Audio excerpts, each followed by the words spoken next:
Right, this leads the bulletin an hour to go before Finance Minister Enoch Godongwana delivers the 2025 medium-term budget policy statement in Cape Town. The midterm budget comes as South Africans grapple with a weak economy, rising living costs and growing pressure on government to balance spending with the need to support struggling households. For more on what to expect, we cross live to SABC News economics reporter Nompumelelo Siziba in Cape Town. Good afternoon, Nompu. A lot of expectations as South Africans look to see what this budget presents, especially considering the kind of economic climate ordinary South Africans are facing. Yes, absolutely. Thanks very much for that, Paul. Yes, well, Finance Minister Enoch Godongwana is going to be presenting the midterm budget. So he's going to be giving us a sense of what the fiscal framework will look like over the next 3 years, including this particular fiscal year. Earlier, I spoke to a tax analyst who was saying that actually Treasury, that is SARS, pardon me, has done quite well in collecting revenue thus far. And maybe it will be reported to the nation that SARS is on track in terms of collecting the revenue that they were seeking to raise for the 2025-26 fiscal year. But as you say, there are challenges. We're not really growing to the extent that we need to. At the last budget, the May budget, the Finance Minister had talked about growth of 1.4% this year, 1.6% in the following year, 1.8% in the outer year. Now, we need to wait and see whether he's going to actually revise that upwards or downwards today. Also, the issue of inflation targeting, the Reserve Bank now having chosen to look at the lower end of the target range. Will he confirm that today? This is what analysts are anticipating and hoping for, because the lower inflation is, the less the erosion of the rand, and it means that there's more value for the money that you have in your pocket. I have with me right now Martin Ackerman. He is Chief Economist at Citadel, and Thokozile Madongo, researcher at the Southern Center for Inequality Studies. I'm going to start with Martin. Thank you very much, Martin, for joining us. So, of course, the Finance Minister will be telling us how he sees the macroeconomic backdrop. There are a lot of good factors. We keep on harping on the negative, but we have a low inflation, low interest rate environment. We're off the grey list. So from a capital markets point of view, we're looking good. But, of course, for the viewers at home, they are worried about the rands and cents, being able to get a job, being able to put food on the table. What are you expecting him to say around these issues, especially the elephant in the room, economic growth? Yes, you're 100% right. I think if we go back to the last budget number 3, just to remind you, amazing how this year turned out. Doom and gloom back then. Our bond yields was north of 11%, so that's an indication where the market said, just like, you're not out of the woods yet, you need to borrow a lot, so you need to pay more to cover for that risk. Now, fast forward to where we stand now, bond yields are below 9. We had a massive commodity tailwind, which added to the better than expected revenue collection. Government's been very prudent in terms of managing the expenses. Some green shoots on Project Vindravella coming through. The last GDP print, only one print, but annualized, that's 3% growth. So there's definitely some hope. So I think for the first time since the minister took the job, this is probably the first time when you have a little bit of relief in terms of saying things are looking better than expected. And that is probably the update that he's going to share with us. The big concern, however, is that a lot of the tailwinds we've seen is not us, it's been global.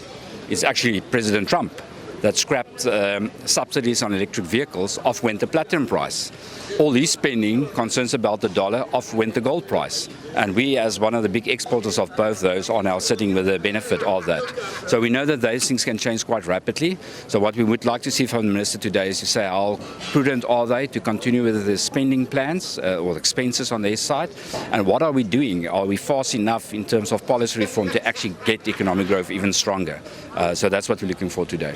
Thokozile, of course, you're coming from a different vantage point, looking directly at the grassroots, what's happening in terms of inequality and improving the lot of basic families in the community. Of course, we're holding the G20 this year. Inequality or equality is a big issue this year, driving down inequality as we're regarded as one of the most unequal societies in the world. One of the ways to address that is the raising of taxes on the rich. But of course, Martin will argue to you that if you tax too hard, you're going to get capital flight. So how do you balance those two? And is that something that you'd be looking for the minister to speak to? So I think it's important for us to take a step back and ask the question of what is the purpose of fiscal and monetary policy in relation to dealing with inequality. And the reality is that it's one of our tools in our broad toolbox to be able to tackle unemployment, poverty, hunger, and gender inequality in particular as well.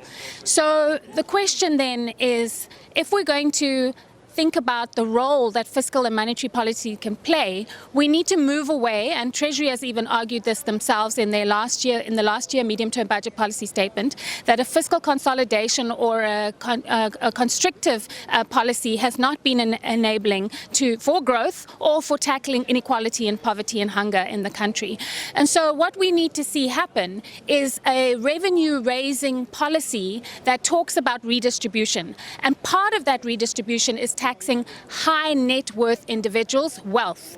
And so it's not about taxing too hard. We're talking about a 1% to 2% tax rate on the high net worth individuals. And a statistic I was just recently made alert to is that there are 41,000 dollar millionaires in this country, and they can afford to pay a little bit more in terms of redistribution and paying their fair share. So it's about a fair share dynamic. But it's also about corporations and looking at the way in which we tax corporations and incentivize them to be active in the economy, but also to, again, pay their fair share by, one, paying fair wages, and two, by paying fair taxes. And so one of the things we've been tackling under the G20 is illicit financial flows, which is what corporations have been doing, is to dodge paying their fair share. And so we want to see better mechanisms of controlling that kind of loss of revenue.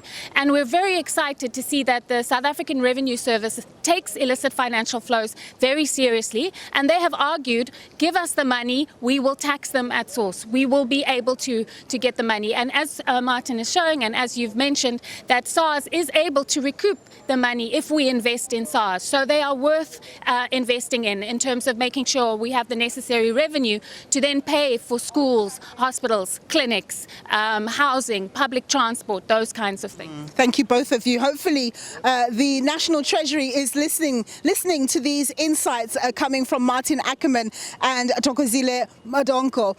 With that now, we're going to hand over to my colleague Bulelani Philip, who has some political guests with him.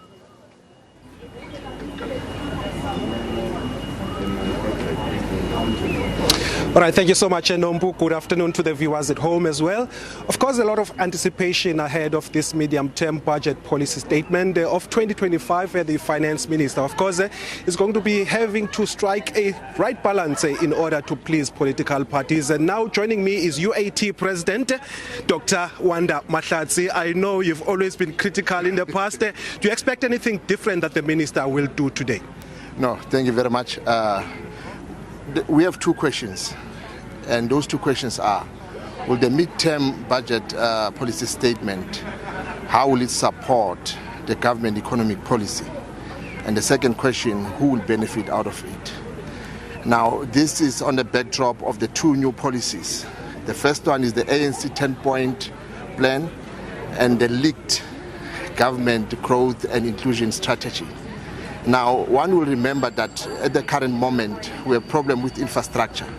In all sectors of our society, there's an infrastructure problem, unemployment, inequalities, and the drug use. So there's also an issue of NSFAS.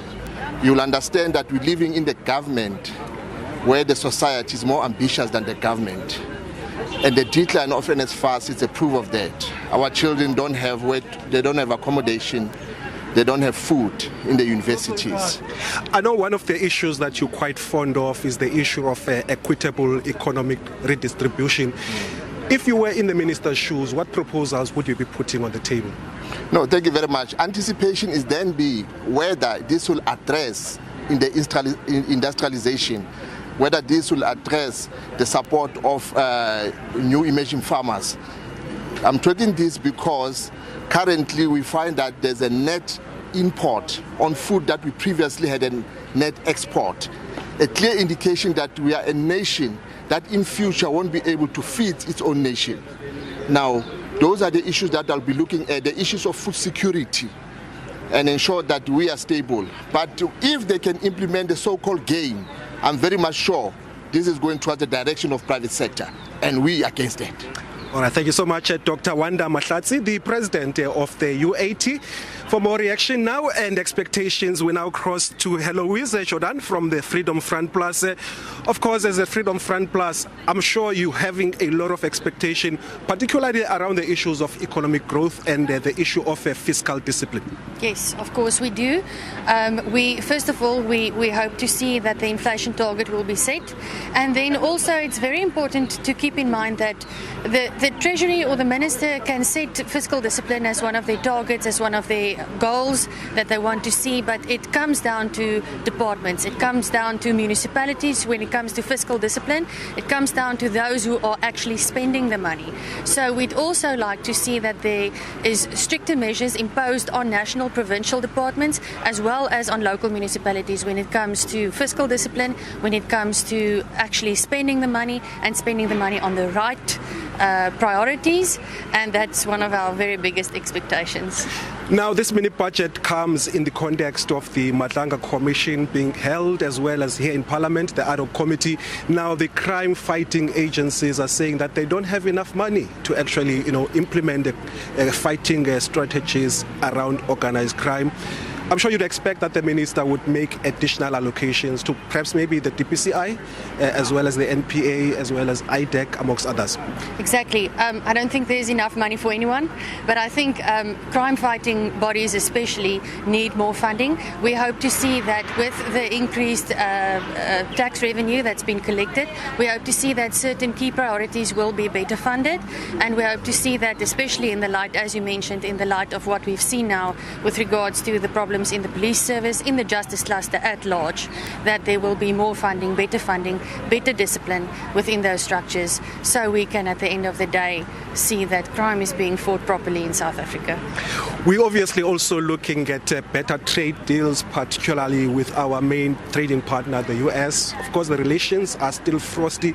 The issue again has been raised around the issues of economic reforms.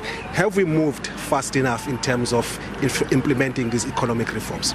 No, we have not. We have not moved fast enough. We'd like to see that we move faster with our economic reforms. I think it's very important. I think that it's important as well to look at the very important role that the private sector plays in our economy. The private sector is the largest job creator in our country, and yet the private sector is, through our legislation, being blocked and stopped from creating jobs. So we would like to see faster economic reforms, and we would like to see the hands of the private sector being unbound so they can do what they do, create jobs, because we have a massive unemployment problem in our country, and with that comes social ills like poverty, like crime, and it's as we say in Afrikaans, bose kringloop. Yeah. Lastly, before I let you go, a lot of debate around the issue of public spending through government procurement. Do you think we are still doing it right, or would you want to have different ways of doing it? I know the DA is opposed to policies like BEE.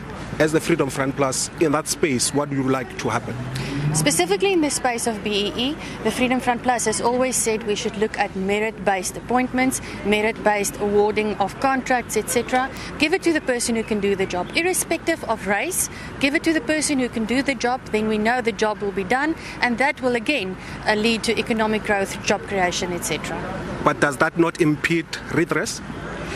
I think redress will happen if we make the cake bigger. At the moment, the cake is being made smaller. I think only a small group of elite are benefiting, and redress is important. We have to look at redress, but we have to look at it from a different angle. We've had policies like black economic empowerment for 30 years, and has it worked? I'm putting the question out there. Has it worked enough? Maybe it's time for a change. All right, thank you so much, Heloise Jordan from the Freedom Front Plus. Because a lot of talking points ahead of this medium-term budget policy statement. For more expectations, I cross back to you, Nompu. Thanks very much, Bulelani, for that. As Ms. Jordan says, the cake needs to be grown. We need a bigger cake. That means we need greater economic growth. We're going to have to see what the minister has to say in that regard. We know that we have structural reforms on the go, but they take a while. And of course, the Operation Vulindlela has now moved to a second phase to look at areas like municipalities to empower them so that they can do a better job, because ultimately that's where economies thrive, in their local municipalities.